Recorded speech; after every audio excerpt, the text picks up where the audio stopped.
അവിടെ തന്നെ ഒരു കാര്യം നമുക്ക് ബോധ്യമായി, നിൽക്കാൻ കഴിവുള്ളവനെ നിൽക്കേണ്ടു, അല്ലാത്തവൻ ഇരുന്നോ കിടന്നോ നമസ്കരിച്ചാൽ മതി.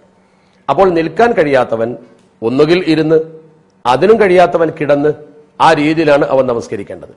ഇതിന്റെ രീതി എങ്ങനെയാണ്? ഇപ്പോൾ ഒരാൾ കിടന്ന് നിസ്കരിക്കുകയാണെന്നിരിക്കട്ടെ, അയാൾക്ക് ഇരിക്കാനും കഴിയില്ല, നിൽക്കാനും കഴിയില്ല. മുഖവും ശരീരത്തിന്റെ മുൻവശവും കിബിലക്ക് മുന്നിടിച്ച് വലതുവശം ചെരിഞ്ഞു കിടന്നിട്ടാണ് നിസ്കരിക്കേണ്ടത്. മുഖവും ശരീരത്തിന്റെ മുൻവശവും കിബിലക്ക് മുന്നിടിച്ച് വലതുവശം ചെരിഞ്ഞു കിടക്കുക. ഇങ്ങനെ ചെരിഞ്ഞു കിടക്കുമ്പോഴാണ് മുഖവും ശരീരത്തിന്റെ മുൻവശവും കിബിലക്ക് മുന്നിടുക. കിടന്ന് നമസ്കരിക്കുമ്പോൾ അങ്ങനെയാണ് ചെയ്യേണ്ടത്. പ്രതിബന്ധമില്ലെങ്കിൽ ഇടത്തോട്ട് ചെരിഞ്ഞു കിടക്കൽ കറാഹത്താണ്. വലതുഭാഗത്ത് മുറിവുണ്ട്, വലതുഭാഗത്തേക്ക് കിടക്കാൻ കഴിയില്ല, എന്നാൽ ഇടതുഭാഗത്തേക്ക് കിടക്കാം. ഇങ്ങനെ കിടക്കാനും കഴിയാത്തവൻ ഉള്ളൻ കാലുകൾ കിബിലക്ക് അഭിമുഖമാക്കി മലർന്നു കിടന്ന് നമസ്കരിക്കണം. ഉള്ളൻ കാലുകൾ കിബിലക്ക് അഭിമുഖമാക്കി കാലുകൾ, എന്നിട്ട് മലർന്നു കിടന്ന് നമസ്കരിക്കണം. മുഖം കിബിലയുടെ നേരെ വരുന്നതിന് തലയിണ പോലെ എന്തെങ്കിലും പെരടിക്ക് വെച്ച് തല അല്പം ഉയർത്തി വെക്കുക.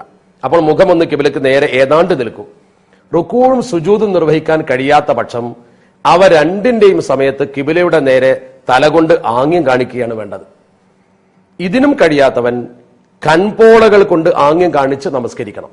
നേരത്തെ പറഞ്ഞല്ലോ, ബുദ്ധിസ്ഥിരതയുണ്ടെങ്കിൽ ഏത് ബുദ്ധിമുട്ടിന് നമസ്കരിച്ച് കൊള്ളണമെന്ന്. അതിനൊക്കെയുള്ള വ്യക്തമായ രൂപമാണ് ഈ പറയുന്നത്. ഇനി ഒരാൾക്ക് അതിനും കഴിയില്ല, എന്നാൽ മനസ്സിൽ നമസ്കാരത്തിന്റെ പ്രവർത്തനത്തെ അവൻ സങ്കല്പിച്ചു കൊണ്ടിരിക്കണം. ഒരിക്കലും നമസ്കാരം ഒഴിവാകില്ല. നൃത്തം എന്ന പ്രവർത്തനം നിയ്യത്തിനും തക്ബീറിനും മുമ്പായി തന്നെ ഉണ്ടായിരിക്കണം. നൃത്തമെന്ന ഈ കാര്യം നിയ്യത്ത് ചെയ്യുന്നതിന്റെ മുമ്പും തക്ബീർ ചൊല്ലുന്നതിന് മുമ്പും ഉണ്ടായിരിക്കണം.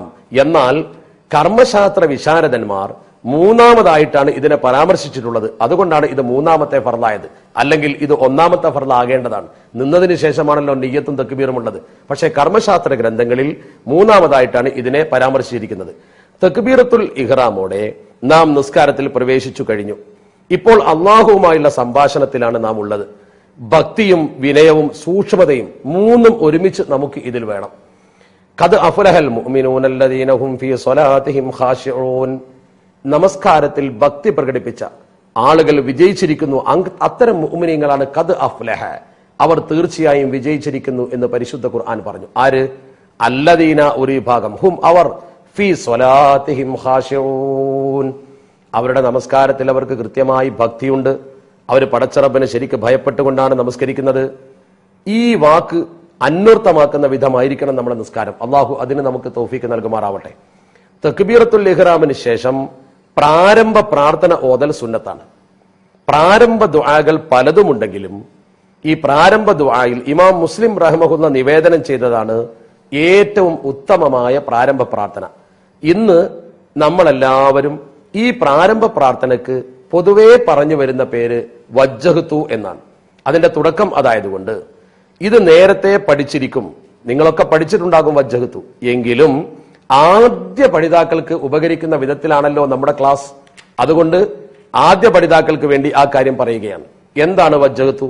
അതിപ്രകാരമാണ്: വജ്ജഹ്തു വജ്ഹിയ ലില്ലദീ ഫതറ സമാവാതി വൽ അർദ് ഹനീഫൻ മുസ്ലിമാ വമാ അന മിനൽ മുശ്രികീൻ ഇന്ന സ്വലാത്തി വനുസുകി വമഹിയായ വമമാതി ലില്ലാഹി റബ്ബിൽ ആലമീൻ ലാ ശരീക ലഹു വബിദാലിക ഉമിർതു വഅന മിനൽ മുസ്ലിമീൻ. വജ്ജഹ്തു വജ്ഹിയ, എന്റെ മുഖത്തെ ഞാൻ മുന്നിടിച്ചു. മുഖം എന്നതുകൊണ്ട് ഉദ്ദേശിക്കുന്നത് അവന്റെ ശരീരം മൊത്തം.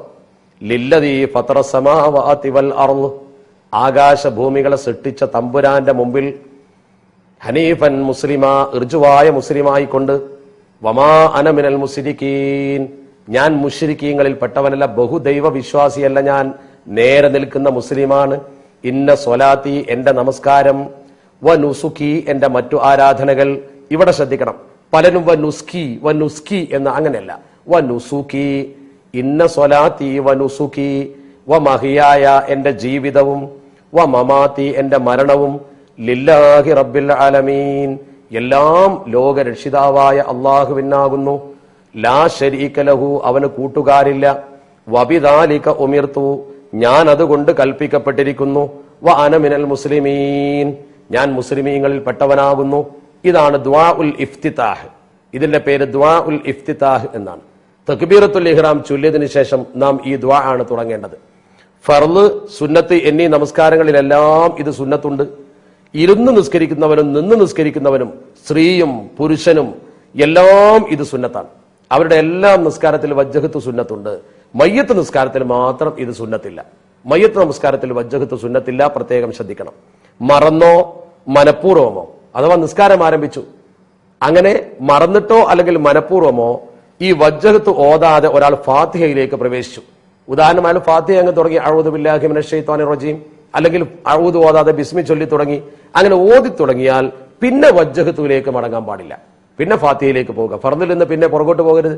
അവൻ പിന്നെ ഫാത്തിഹ ഓതി പോവുക. ഈ സുന്നത്ത് നഷ്ടപ്പെട്ടു കൊള്ളട്ടെ. അതുകൊണ്ട് നമസ്കാരത്തിന് യാതൊരു കുഴപ്പവുമില്ല. ഒരാൾ ജമാഅത്തായി നമസ്കരിക്കുന്ന ഉദാഹരണം, തക്ബീറത്തുൽ ഇഹ്റാം അല്ലാഹു അക്ബർ എന്ന് പറഞ്ഞ ഉടനെ ഇമാം ആമീൻ ചൊല്ലിയാൽ അവനും ഇമാമോട് കൂടി ആമീൻ പറയണം. ഇമാം ഇങ്ങനെ ഫാത്തിഹ ഓതിക്കൊണ്ടിരിക്കുകയാണ്. ആ സമയത്ത് ചെന്ന് അല്ലാഹു അക്ബർ എന്ന് കിട്ടുമ്പോൾ ഇമാം വലല്ലാലീൻ പറഞ്ഞ് ആമീൻ പറയുന്നു. അപ്പൊ നമ്മളും കൂടെ ആമീൻ ചൊല്ലണം. അങ്ങനെ ആമീൻ ചൊല്ലിയാൽ ഇമാം ഒന്നിച്ച് ആമീൻ ചൊല്ലിയതിനു ശേഷം പിന്നെ വജ്ജഹത്ത് ഓതണം. അഥവാ ഈ ആമീൻ ചൊല്ലി എന്നതുകൊണ്ട് അവന് വജ്ജഹത്ത് നഷ്ടപ്പെട്ടിട്ടില്ല എന്നർത്ഥം. അവൻ പിന്നീട് വജ്ജഹത്ത് ഓതി പിന്നീട് ബാക്കി കാര്യങ്ങളിലേക്ക് പോകണം. തക്ബീറോട് കൂടെ ഇമാം ഒന്നിച്ച് ഇരുന്നാൽ ഇമാമിന്റെ സലാമിന് ശേഷം എഴുന്നേറ്റ് വജ്ജഹത്ത് ഓതൽ സുന്നത്തില്ല.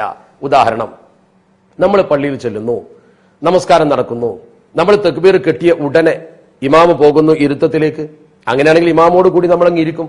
എന്നിട്ട് പിന്നെ നമ്മൾ എഴുന്നേറ്റ് വന്നിട്ട് പിന്നെ നമ്മൾ നമസ്കാരത്തിൽ വജ്ജഹത്ത് ഓതേണ്ടതില്ല.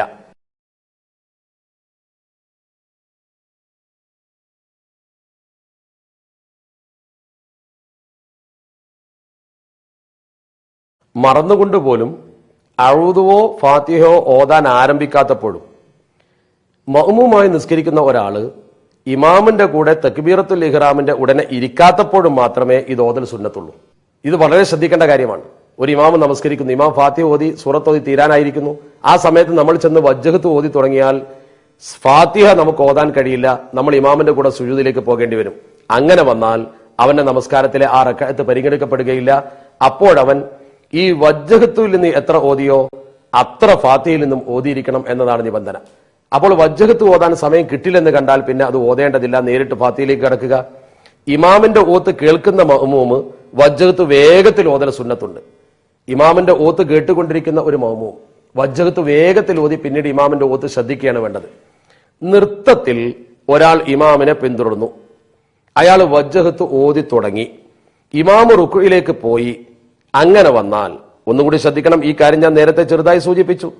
ഒരാൾ നൃത്തത്തിൽ ഇമാമിനെ തുടർന്നു, അയാൾ വേഗം വജ്ജഹത്തുമാണ് ഓതി തുടങ്ങിയത്. ഇമാമാണെങ്കിൽ പെട്ടെന്ന് റുക്കുവിലേക്ക് പോവുകയും ചെയ്തു. അങ്ങനെ വന്നാൽ അപ്പോഴവൻ ഈ വജ്ജഹത്തിൽ നിന്ന് എത്ര ഓതിയോ അത്ര ഫാത്തിഹയിൽ നിന്നും ഓതിയിരിക്കണം. ഇനി നമുക്ക് നാലാമത്തെ ഫർദിനെ കുറിച്ച് പറയാം.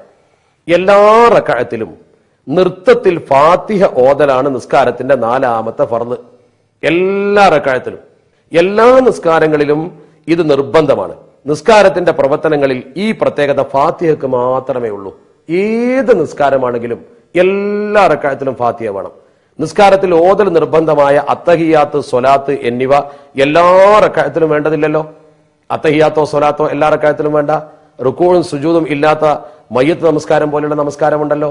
എന്നാൽ ആ നിസ്കാരത്തിൽ പോലും ഫാത്തിഹ അനിവാര്യമാണ്. നിസ്കാരത്തിന്റെ ഫർദുകളിൽ ഫാത്തിഹക്ക് മാത്രമേ ഈ പ്രത്യേകതയുള്ളൂ. ഫാത്തിഹ ഓതാത്തവർക്ക് നിസ്കാരം തന്നെ ഇല്ല എന്നാണ് ഇമാം ബുഖാരിയും മുസ്ലിമും നിവേദനം ചെയ്ത ഹദീസിൽ വ്യക്തമാക്കിയിരിക്കുന്നത്. ഇമാമിന്റെ നൃത്തത്തിൽ ഫാത്തിഹക്ക് സമയം കിട്ടാത്ത പിന്തിത്തുറന്ന മഅ്മൂമിന് അഥവാ മസ്ബൂക്ക് എന്ന് നമ്മൾ പറയും. ജമാഅത്ത് നടക്കുമ്പോൾ ഇമാമോടൊപ്പം ഒരാൾ തുറന്നു, അവൻ പിന്തിത്തുറന്നവനാ. അവനെ സംബന്ധിച്ചിടത്തോളം ഒന്നാമത്തെ റക്അത്തിൽ അവൻ ഫാത്തിഹ ഓതൽ നിർബന്ധമില്ല. അവന് ഇമാമോട് കൂടെ റുക്കൂഇലേക്ക് പോകാവുന്നതാണ്. ബിസ്മി ഫാത്തിഹയിൽ പെട്ട ഒരായത്തായതിനാൽ ബിസ്മിയോട് കൂടെയാണ് ഫാത്തിഹ ഓതേണ്ടത്. ബിസ്മിയോട് കൂടെ ഓതണം, ബിസ്മി ഒഴിവാക്കി ഓതരുത്. ചില സ്ഥലങ്ങളിൽ ഇമാമുമാർ ബിസ്മി പതുക്കെ ഓതാറുണ്ട്. അൽഹംദ് മുതൽ ഉറക്കെ ഓതും. അവർ പതുക്കെ ബിസ്മി ഓതുന്നുണ്ട് എന്നാണ് നാം മനസ്സിലാക്കേണ്ടത്. ഫാത്തിഹയിലെ ആയത്തുകൾ ക്രമാനുസൃതം തുടർച്ചയായി ഓതൽ നിർബന്ധമാണ്. ഫാത്തിഹ ഓതുമ്പോൾ സ്വന്തം ശരീരം കേൾക്കുമാറ് ഉച്ചത്തിലാണ് ഫാത്തിഹ ഓതേണ്ടത്.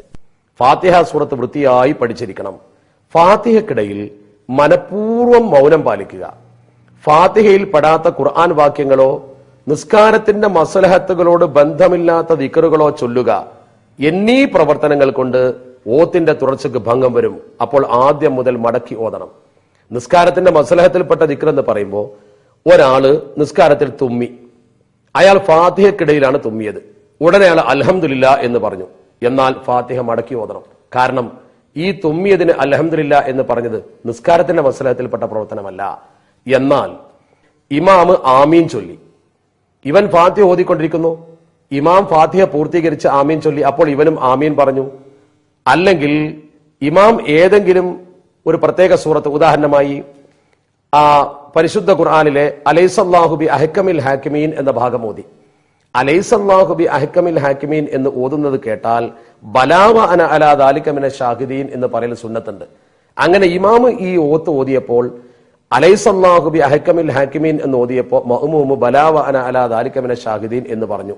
അതുകൊണ്ട് ഫാത്തിഹ മടക്കി ഓതേണ്ടതില്ല. കാരണം അത് നിസ്കാരത്തിന്റെ മസ്ലഹത്തിൽപ്പെട്ട കാര്യമായതുകൊണ്ട്.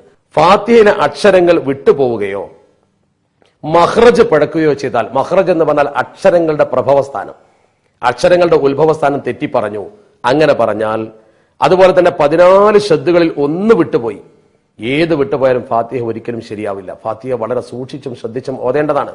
ഉച്ചാരണം വ്യക്തവും ഉച്ചാരണ സ്ഥാനങ്ങൾ ശരിയുമായിരിക്കണം എന്നർത്ഥം.